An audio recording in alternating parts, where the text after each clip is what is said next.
구속 관련된 설교를 계속 진행했고 오늘까지 진행할 텐데 우리에게 필요한 내용이지만 쉽지는 않았던 것 같습니다. 그래서 간단하게 정리하고 오늘 말씀을 이어가도록 하겠습니다. 설교 순서대로 말씀드리기보다는 시기적인 순서로 먼저 정리를 해드리면 창조 전, 즉 영원 전에 영원 속에서 구속 언약을 삼위 하나님께서 체결하셨습니다. 우리 인류가 창조되기도 전에 이미 우리를 아시고 구속을 언약하신 것이죠. 이것은 우리와 전혀 상관없는 삼위 하나님께서 스스로 맺으셨던 언약이었습니다. 이후 하나님께서 천지를 창조하시고 모든 것이 보기에 좋았습니다. 모든 것을 창조하시고 아담과 행위 언약을 맺으셨죠. 이것은 간단합니다. 너희는 선악과를 따먹지 말라. 그러면 살리라라는 것이죠. 물론 성경 말씀에서는 선악과를 먹으면 죽으리라라고 정령 죽으리라고 말씀하시지만 그 말씀은 결국 선악과를 먹지 않으면 너희들은 살 수 있다라는 말씀이신 것이죠. 그러나 아담은 끝내 선악과를 따먹고 말았습니다. 그렇게 행위 언약은 파기되죠. 그렇게 모든 인류는 아담 안에서 다 죽음을 선고받았습니다. 그런데 하나님께서는 행위 언약이 파기되고 인류에게 죽음이 선고되던 그 날 여인의 후손을 약속하시고 뱀의 머리를 밟으십니다. 이로써 아담과 하와에게는 그 절망의 날에 희망을 엿볼 수 있게 하셨죠. 그 첫 아담이 범죄하였을 때 모든 인류가 죽어야 했는데 둘째 아담으로 오셔서 모든 인류를 살려주시고 십자가를 지시고 또 율법의 의를 이루시고 행위 언약에 아담이 실패했던 이 언약을 순종으로 완전하게 이루셔서 우리에게 의를 주시고 우리의 죄의 형벌을 다 대신 담당하시기로 하신 것을 여인의 후손이라는 표현을 통해 최초로 허락해 주신 것이죠. 그리고 나서 하나님께서는 노아에게도 그리고 아브라함과도 그 언약을 갱신하십니다. 특별히 아브라함에게 하신 언약은 결국 너와 내 자손은 언약을 지키는 데 실패할 테지만 실패할 수밖에 없는 너와 내 자손을 대신하여서 순종하고 또 실패할 수밖에 없는 너희들을 대신하여서 내가 실패의 대가, 즉 형벌을 받고 모든 것을 해결하고 너를 나의 사랑하는 백성, 나의 자녀로 삼을 것이다라고 약속하신 것이 창세기 15장입니다. 과연 하나님께서는 약속을 지키사 모세를 통하여 출애굽시켜 주시며 언약을 맺습니다. 이때 율법을 주시죠. 이 율법에 근거하여 이스라엘이라는 나라가 세워졌습니다. 그리고 이 율법은 하나님 앞에서 얼마나 온전하고 정직하게 살았는지의 기준이 되어 주었죠. 그러나 이런 시기들을 통하여 율법에 입각한 통치는 실패로 끝나는 것을 우리는 보게 됩니다. 마음에 합하였던 자 다윗과도 언약을 맺으셨지만 다윗의 후손들도 실패하지요. 그러나 하나님께서 다윗과 맺은 언약은 너의 후손들은 실패하겠지만 왕위를 빼앗지 않겠다, 영원한 왕위를 약속한다라고 하셨습니다. 그래서 때가 참에 우리 주님께서 여인의 후손으로 율법 아래 나셨던 것이죠. 율법 아래 나셨다라는 이 표현은 아담 이래로 모든 인류가 율법 아래 있는 것입니다. 즉 율법을 지켜야만 했죠. 그러나 율법을 지키는데도 그것을 다 아는 것에도 실패하였습니다. 그래서 주님께서 율법을 지키는데 실패하여 율법의 저주 아래 고통스럽게 살아가야 하는 우리를 대신하여 율법 아래 오셨던 것이죠. 그래서 우리를 대신하여 율법에 순종하심으로 우리의 의로움이 되어 주셨고 완전한 순종을 통해 하나님의 의로움을 우리에게 주셨고 십자가의 죽으심으로 하나님 앞에 죄 지은 죄인이 받아야 할 형벌을 대신 받아주심으로 율법의 저주와 의무로부터 해방해 주셨습니다. 여기까지가 오늘 본문의 전제인 것이죠. 그렇다면 이렇게 하나님의 은혜로 예수 그리스도께서 이 땅에 오셔서 정말 그 모든 율법을 이루시고 또 우리에게 자유를 주셨을 때 그렇다면 우리는 더 이상 율법이 필요 없는 것인가 라는 질문이 생기는 것이죠. 많은 그리스도인들이 성경을 알아가면서 율법에 대한 의문을 갖습니다. 하나님께서 주신 은혜, 십자가의 그 약속을 성취로 인하여 이제 더 이상 과거와 같은 제사도 드리지 않고 또 과거의 율법도 온전하게 지키지 않고 우리가 율법을 물론 읽고 배우긴 하지만 그것을 암송하며 법처럼 지키지 않는데 그러면 율법은 여전히 그리스도인들에게 유효한 것인가라는 질문입니다. 이런 주제로 많은 이단들이 생겨났을 정도로 많은 의문과 혼란을 주는 영역인 것이죠. 복음은 선명한데 인간의 제한된 지혜와 이성이 따라가지 못함으로 생겼던 혼란이었습니다. 그래서 많은 이단들은 구약을 필요 없다고 말하거나 율법을 폐하여야 한다거나 하는 말들을 하였던 것이죠. 그러나 우리 주님께서는 분명히 말씀하십니다. 율법이나 선지자를 폐하러 오신 것이 아니라 완전하게 하려 왔다라고 말씀하시는 것이죠. 이 말씀은 무슨 뜻입니까? 우리 그리스도인들에게는 율법이 여전히 필요하다는 것이죠. 예수님께서 오셔서 율법이 폐기된 것이 아니라는 말씀입니다. 오히려 1.1획도 없어지지 않고 작은 것 하나라도 다 지켜야 한다고 말씀하십니다. 오히려 주님께서는 이제 율법에 대해서 조금 더 느슨한 시각을 가지려고 하는 성도들을 향하여서 더욱더 엄격한 잣대를 제시하십니다. 많은 이단들이 율법을 무시하고 율법만 없으면 우리가 더 자유로워진다고 생각하지만 사실 율법을 빼고 예수님의 말씀만 보아도 하다못해 오늘 본문 앞에 있던 산상수훈만 보아도 더 엄격하고 무서운 규정이 주어지는 것이죠. 마음이 가난한 자, 청결한 자 이런 조건들은 단순하게 여겨지고 우리들이 그저 크게 보지 않을 때가 있지만 사실 마음이 청결하다라는 조건, 마음이 가난하다는 그 산상수훈의 조건, 전제 조건들은 우리들이 지킬 수 없는 조건들인 것이죠. 심지어 예수님 이전 구약에는 겉으로 드러나지 않는 심중의 생각을 정죄하지 않았습니다. 그러나 예수님께서는 너희 심중에 품은 죄도 죄라고 말씀하시죠. 여인을 향하여 간음하는 자 이미 간음하였고 너희들이 이웃을 마음속으로 죽이는 자 이미 살인하였고 너희들의 마음속에 품은 죄조차도 이미 죄다라고 말씀하시며 이전의 구약의 율법의 죄보다 더 크고 엄격한 잣대를 우리에게 제시하시는 것이죠. 이런 잣대를 들이댄다면 우리 중에 대체 누가 마음이 청결할 수 있겠습니까? 더 절망적인 조건의 제시인 것이죠. 심지어 20절에는 너희 의가 서기관과 바리새인보다 낫지 않으면 결코 천국에 들어갈 수 없다고 말씀하시는 것이죠. 분명히 말씀드릴 수 있는 게 있는데 당대 바리새인들이 지켰던 의의 기준은 우리가 말도 못할 정도로 엄격합니다. 그리고 아마 인간이 이룰 수 있는 하나님 앞에서 율법으로 이룰 수 있는 의의 가장 높은 경지는 바리새인들이 이루었을 것입니다. 그렇지만 예수님께서는 너희들이 의로 구원받으려면 서기관과 바리새인보다 더 나아야 한다라고 말씀하고 계시는 것이죠. 이 말씀은 결국 우리의 행위로 인한 의로움으로는 하나님 앞에 설 수 없다는 것을 말씀하십니다. 그래서 예수님께서 그 의로움을 대신 주셨다라는 것이죠. 여기서 많은 이들이 오해를 하곤 했습니다. 예수님께서 대신 율법을 완성하시고 그 의를 우리에게 주셨으니 이제 우리에게는 우리의 행위는 필요 없는 것이 아닌가? 율법은 필요 없지 않나? 라고 의문을 가졌던 것이죠. 그러나 아니라고 율법은 필요하다라고 말씀하시는 것입니다. 예수님께서 이루신 것은 율법의 의를 대신 완성시켜 주신 것이었습니다. 그리고 그 의를 우리에게 주신 것이죠. 그러나 정작 율법은 더욱 강화시키사 더욱 엄정한 잣대를 우리에게 제시해 주십니다. 그럼으로써 예수님께서 의도하신 바는 너희들은 더욱더 엄격한 율법을 지켜라라고 말씀하시는 것이 아니라 율법의 정신과 의도를 우리에게 각인시키고자 하셨던 것이죠. 우리가 분명히 알아야 하는 것은 이 율법을 행위의 수단, 그러니까 구원의 수단, 우리가 행위로서 의로워지기 위한 수단으로 생각하면 받아들이면 이 율법은 안 되는 것이죠.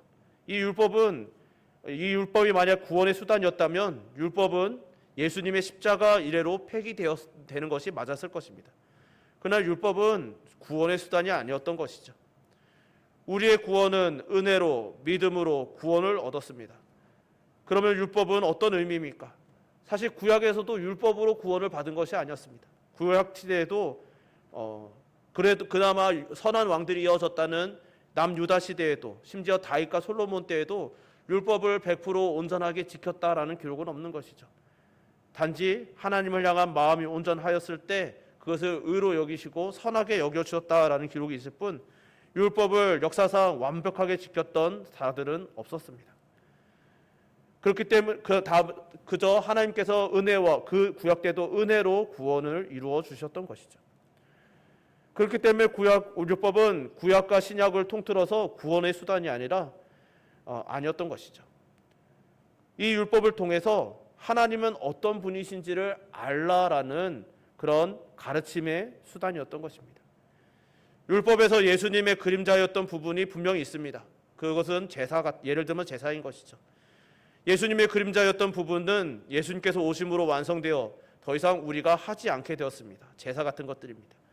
이제는 제사가 필요 없습니다. 왜냐하면 예수님께서 제물이 되사 완성해 주셨기 때문인 것이죠. 그래서 제사는 오늘날 더 이상 드려지지 않습니다. 그러나 그 제사들의 정신을 통해 예수님의 구속 사역의 의미와 의도를 알 수 있게 됩니다. 그리고 그 알게 된 의미와 의도를 우리가 마음에 품고 예배를 드림으로 하나님께 나아가게 되는 것이죠. 또한 도덕법 혹은 시민법이라고 불리는 그런 영역들 또한 죄가 무엇인지 알게 해주는 수단입니다. 그리고 그 죄를 알므로 내가 하나님 앞에 설 수 없는 존재, 기준 미달의 존재임을 알게 되는 것이죠. 그리고 그래서 우리에게 예수님이 필요하다는 것을 알게 해주는 것입니다. 그리고 우리 성도들로 하여금 삶의 규범과 기준이 되어주기도 하는 것이죠. 우리는 구원의 조건으로서는 율법의 의무에서 해방되었습니다. 그래서 구원을 위해서 우리가 율법을 지키는 일은 앞으로도 영원토록 없는 것이죠. 그래서 우리는 율법을 지킬 자유를 얻게 됩니다. 그래서 이제는 이 율법은 법이 아니라 우리에게 규범이 되는 것이죠. 이젠 두려워서 율법을 지켜야지, 어기면 하나님께 처벌을 받을 것이고 저주를 받을 것이고, 이런 두려움과 떨림 속에서, 공포 속에서 하나님의 말씀을 지키지 않아도 되는 것입니다. 구원을 얻어 성령님을 모신 성도들은 자유 속에서 하나님의 법을 행하기를 원하게 된다는 것이죠. 우리가 말씀을 지켜 행할 때 그것이 부족하다 하더라도, 완벽하지 않아도 우리 안에 내주하시는 성령께서 우리에게 깨달음을 주십니다. 내가 하나님을 기쁘시게 했구나. 이렇게 하면 내 아버지께서 기뻐하시네. 더 기쁘게 해드리고 싶다.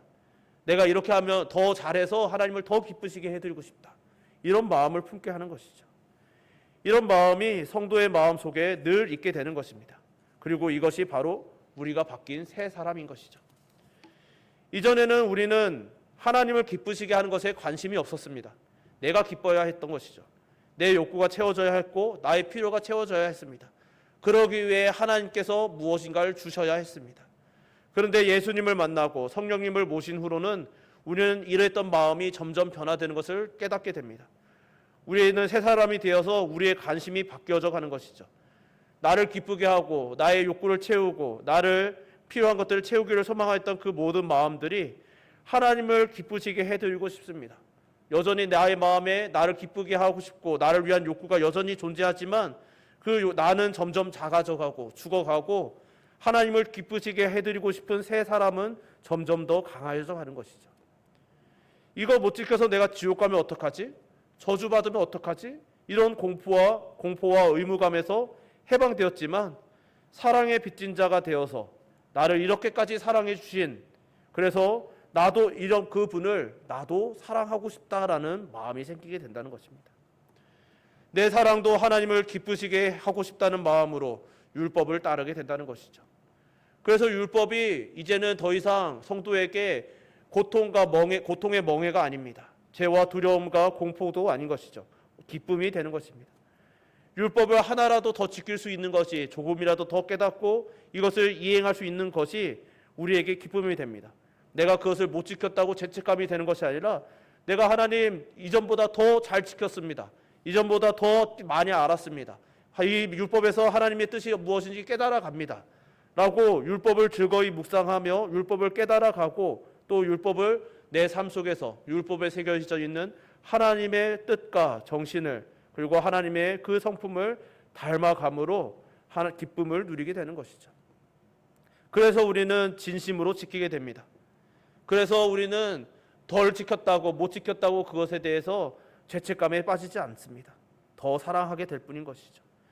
우리가 더 사랑할 수 있는 것, 하나님께 더 해드릴 수 있는 것이 기쁨이 되는 것입니다. 그래서 우리 주님께서는 요한복음 14장에서 말씀하시죠. 나를 사랑하는 자는 내 계명을 지킬 것이다. 내 계명을 지키지 않는다면 나를 사랑하지 않는 것이다 라고요. 그렇게 우리가 예수님을 사랑하는 것은 단순히 성경 읽고 기도하는 것이 아닙니다. 그것은 경건인 것이죠. 경건은 우리에게 유익이 되는 것이지만 경건 자체가 하나님을 사랑하는 것은 아닙니다. 예수님께서는 그리고 예수님의 가르침을 받은 사도들은 분명히 가르치는 것이죠. 하나님의 율법은 하나님을 사랑하고 이웃을 사랑하는 것이다라는 것이죠. 그리고 또한 하나님은 사랑이시다라고 우리 주님께서는 말씀하시고, 바울은 로마서 13장에서 사랑은 율법의 완성이라고 하였습니다. 이 사랑이라는 것 자체가 대상이 있어야만 존재할 수 있는 것이죠. 그래서 이 사랑은 결국 공동체로 이어지게 됩니다. 그렇기에 복음의 공동체인 교회는 도 닦듯이 경건을 연마하는 것이 아니죠. 단순히 지식으로서 성경을 알아가고 성경을 더 많이 읽고 더 많이 얼마나 오랫동안 기도했느냐, 얼마나 많은 찬양을 부를 수 있느냐, 이런 것들이 를 연마하고 이런 것들을 가지고 자랑하고 쌓아가는 것이 아니라 기도와 말씀을 통하여 하나님을 더 많이 알아가는 것에 기쁨을 느끼고, 또 그것을 어떻게 해야 하나님을 사랑할 수 있는지, 더 사랑하며 어떻게 하나님을 기쁘시게 할 수 있는지를 알므로 그것을 실제로 사랑하는 곳이 바로 교회인 것이죠. 그럼으로써 우리는 하나님을 닮아가게 되는 것입니다. 주님께서는 우리에게 새 계명을 주셨습니다. 서로 사랑해라. 이것은 명령이지만 우리의 존재 증명이기도 한 것이죠. 왜냐하면 예수님을 믿는 형제 자매들은 그냥 사랑하게 되기 때문입니다. 사실 이게 잘 이해가 안 되는 부분인 것이죠. 저도 사역을 처음 나가던 시기에는 이 말씀이 참 어려웠던 걸로 기억합니다. 부임해서 처음 보는 아이들, 처음 만난 성도들을 어떻게 사랑할 수 있지? 내가 사랑한다고 말하고 앞에서 정말 주의 말씀으로 예수 그리스도의 사랑으로 사랑합니다라고 말을 하는데, 이것이 가식인지 내가 거짓말을 하고 있는 것인지 내가 가면을 쓰고 있는 것 같은 그런 고민과 걱정들을 많이 했던 기억이 있습니다. 그런데 하나님을 온전히 만나 경험하고 그 크신 사랑을 알아가면서 그것을 깨달아 가니까 이제 이해가 아닌 것이죠. 그냥 사랑하게 되는 경험을 하게 됩니다. 내가 오늘 처음 만났지만 하나님께서 나와 이 형제 자매를 만나게 해주셨다는 확신이 있음으로 인하여 사랑하게 됩니다. 하나님께서 나에게 감당할 수 없는 사랑을 주신 하나님께서, 그래서 내가 너무나 사랑할 수밖에 없는 하나님께서 이 형제 자매들을 사랑하는 것을 아니까 내가 사랑하는 하나님께서 사랑하시는 이 형제 자매를 사랑하지 않을 수 없는 것이죠. 사랑할 수밖에 없는 것입니다. 그래서 이들이 아니라 이들을 사랑하시는 하나님 때문에 저절로 사랑하게 되는 경험을 하며 지금까지 왔고, 모든 성도들은 이런 경험을 하고 있는 것이죠. 주 안에서 우리는 교회 안에 있으면, 한 교회를 다니고 믿음으로 하나님을 믿는다고 하면 은연중에 우리의 경계심이 옅어지는 것을 느낍니다. 그런 것들이 바로 한 형제 자매된 교회를 사랑하는 것이 우리의 본능이 되었기 때문인 것이죠. 의식하지 않아도, 일부러 사랑해야지 결심하지 않아도 같은 믿음을 가졌다는 이유로, 같은 하나님을 모셨다는 이유로 사랑하게 됩니다. 사랑합니다. 사랑하고 축복합니다. 기도할 때도 절로 기도가 나오는 거죠. 한 번도 얼굴을 보지 못하였던 교회들의 이름을 부르고, 때로는 이름조차 모르는 교회들을 부르며 그 온 세계 열방의 교회들을 사랑해달라고 기도하게 되고, 그 사랑을 거두지 마시라고 그들을 긍휼히 여겨주시고 보호해달라고, 때로는 얼굴 한번 본 적 없는 선교사님을 위하여 기도하고 형제 자매들을 위하여 기도합니다. 물론 이 땅의 교회는 그림자이기 때문에 신자와 불신자가 섞여 있습니다.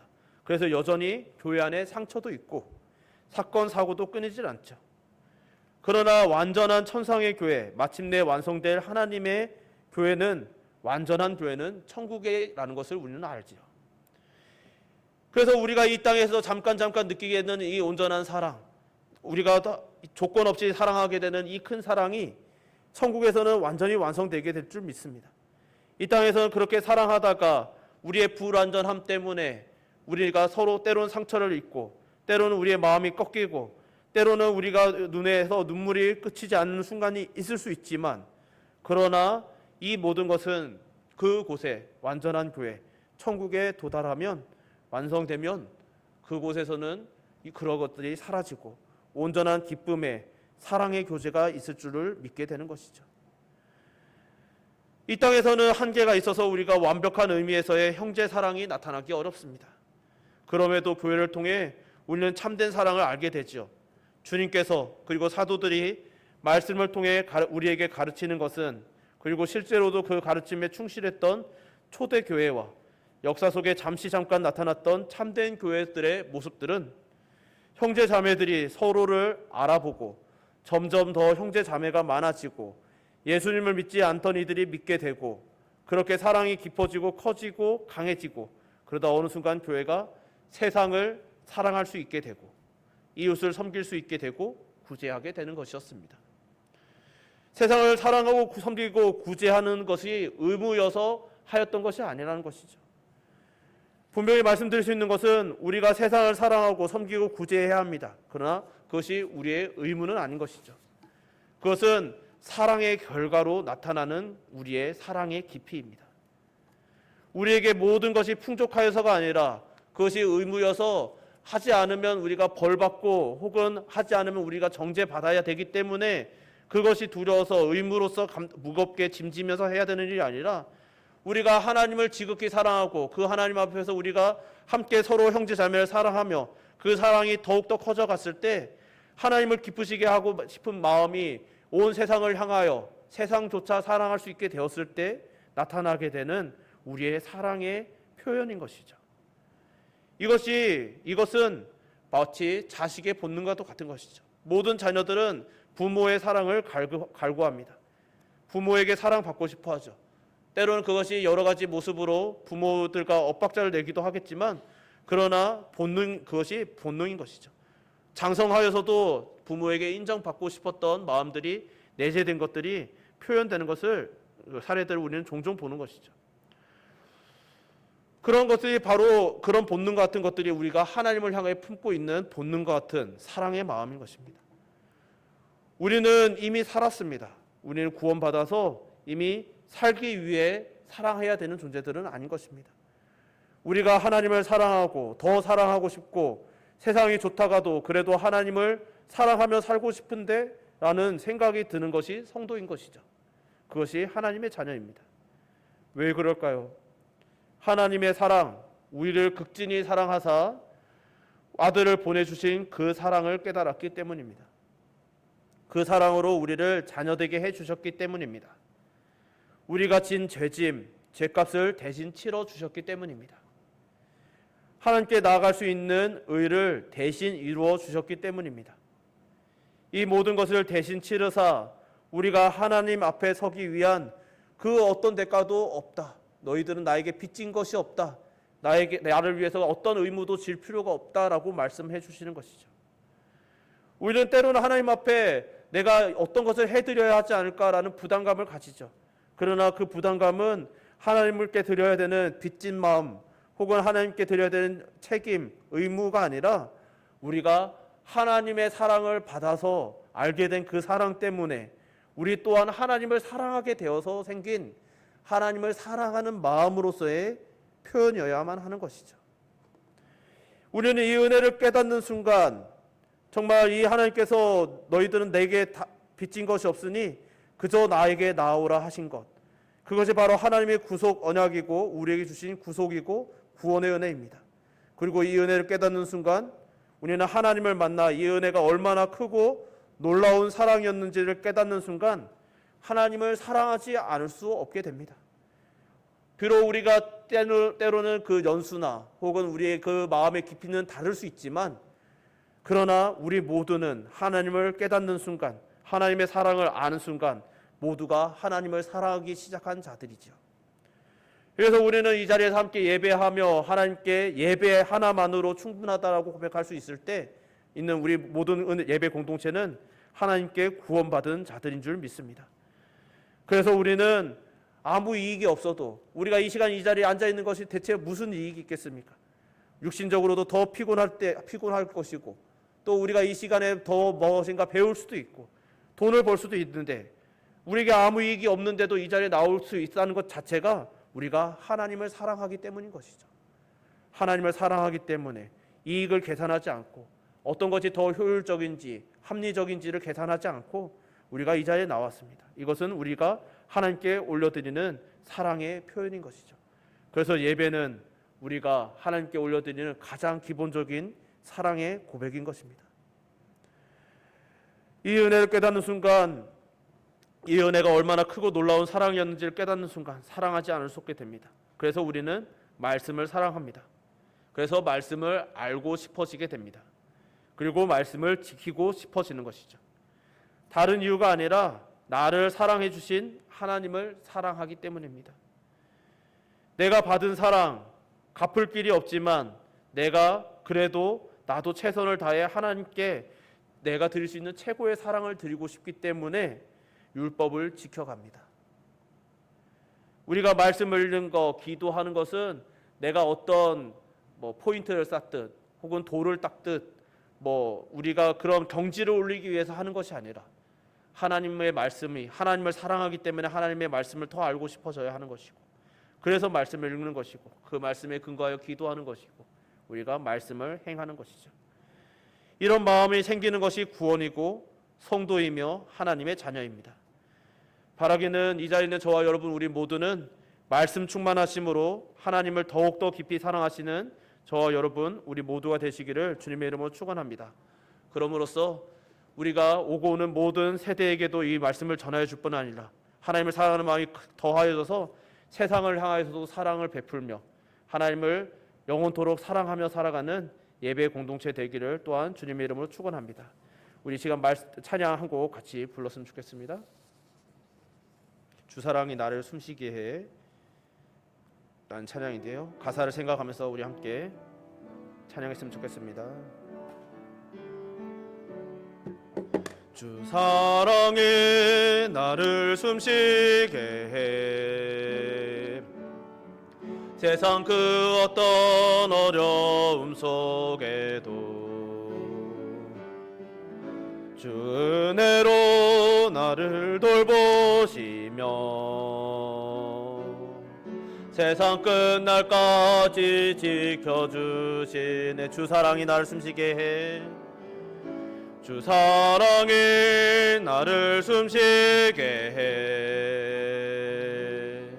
세상 그 어떤 어려움 속에도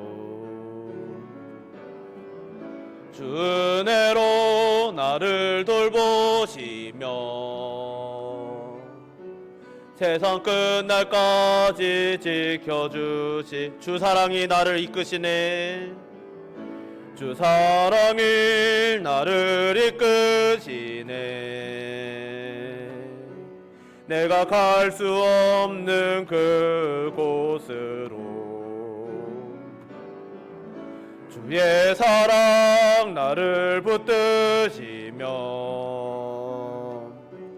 세상 끝날까지 인도하시네. 주님만이 내 아픔 아시며 주님만이 내 맘 어루만지네. 어느 누구도 나를 향하시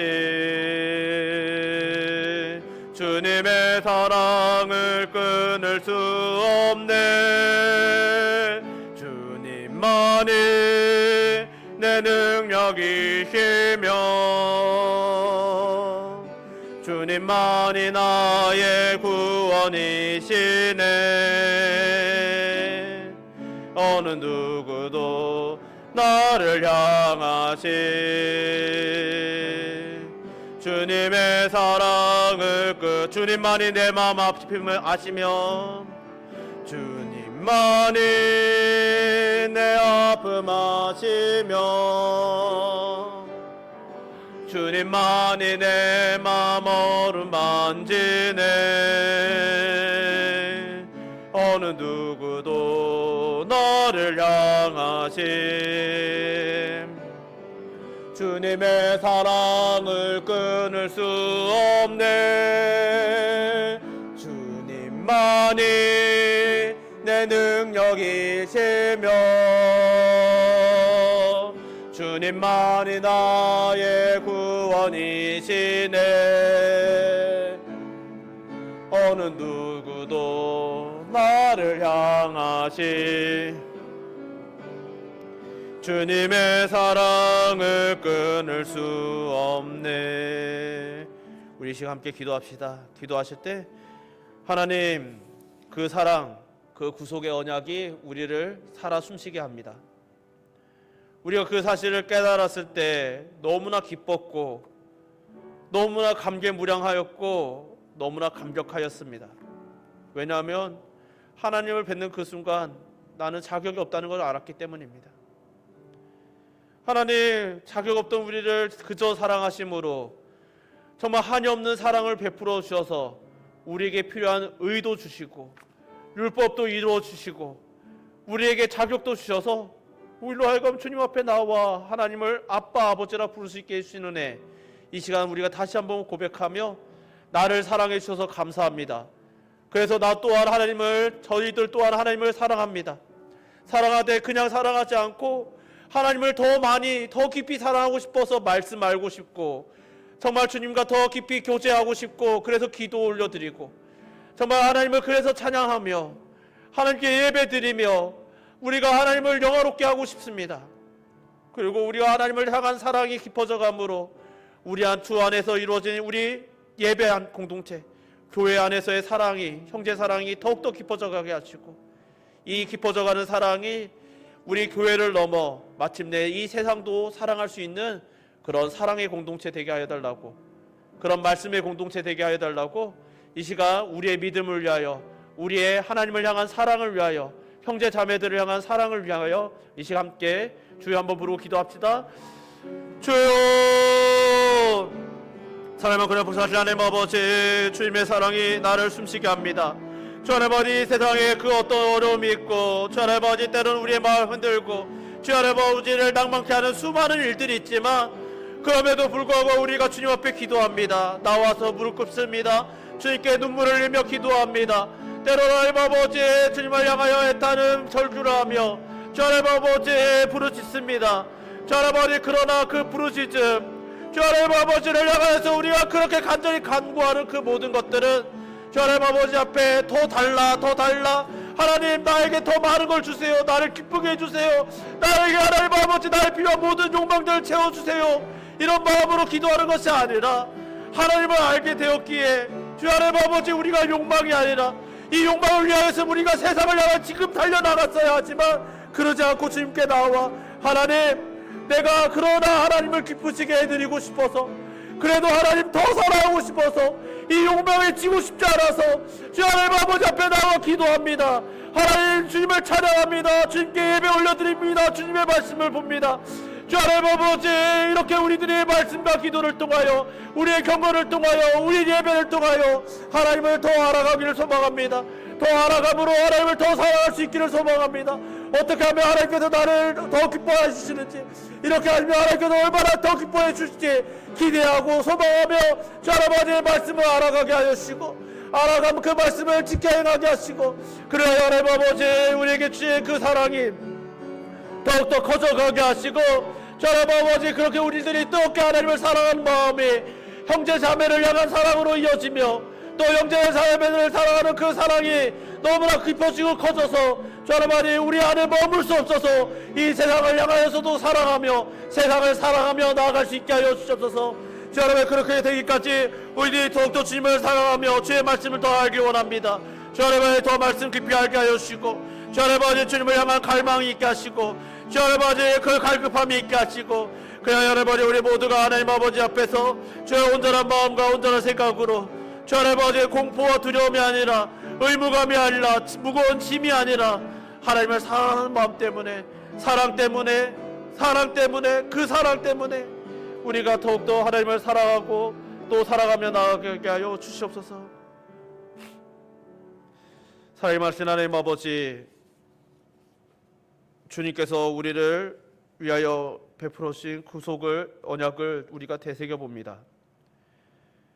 구속 역사 속에서 우리에게 주셨던 율법을 때로는 우리가 오해하여서 정말 그 이전에 그 모든 것들이 갱신되었거나 정말 잘 알지 못하였거나 주 안에 맞아 여러 가지 이유로 우리들이 오해하며 정말 왜곡되게, 정말 부족하게 혹은 알았지만 잊고 있었던 것들이 있었습니다. 그것은 율법이, 하나님의 말씀이 우리에게 무거운 짐을 지어주기 위해서가 아니라 우리에게 하나님을 더 사랑하기를 갈망하게 된 우리에게 하나님이 어떤 분이신지, 어떤 것을 기뻐하시는지, 그래서 우리가 하나님을 사랑하기 위해서 어떻게 살면 되는지 알려주시기 위해서, 때로는 우리의 죄를 깨닫게 하기 위해서, 때로는 우리에게 주신 그 예수 그리스도의 사랑을 더 선명하게 알게 하기 위해서 주신 것임을 되새겼습니다. 간절히 바라옵기는 우리 모두가 이제 말씀을 더 사랑하게 하여 주시옵소서.